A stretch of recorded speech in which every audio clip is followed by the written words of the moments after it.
Avem tem uma reunião com a ATIA,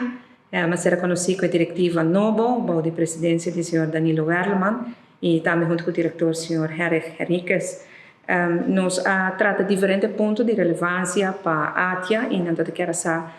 posição do governo riba alguma na terceira para naturalmente preocupação com a ATIA tem para a situação do mercado laboral, nós sabemos que tem uma escassidade de trabalhador e essa é algo que dentro do setor na Aruba não sentir ele acaba.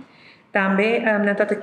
tem pergunta na ofta quer mais informação sobre a procedura na governo quanto a eficiência, melhorar o serviço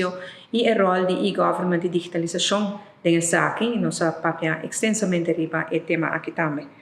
Uma preocupação grande com a três está o funcionamento do departamento de infraestrutura, no caso de DEP e de DOE, que está uma preocupação que nós conhecemos, que nós compartilhamos, e nos explicam que o governo, no caso de DEP, nós começamos com diferentes ações, nós temos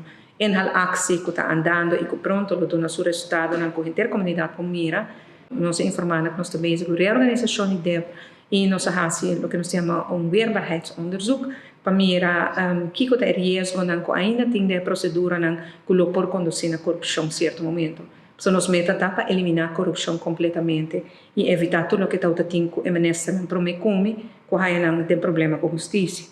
Outro tema que nós temos interesse é passar de o tema de RWZI e me por informar que ele está no parlamento, ou lá agora tratar pronto para assim por privatizar a planta e começar a solucionar o problema sério aqui.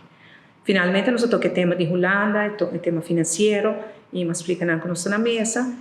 Tem diálogo com Holanda e com meeting fé e confiança que nossa sala for pronto. Então, uma boa reunião e assim nós loquemos a reunião regular, periodicamente com a ATIA também.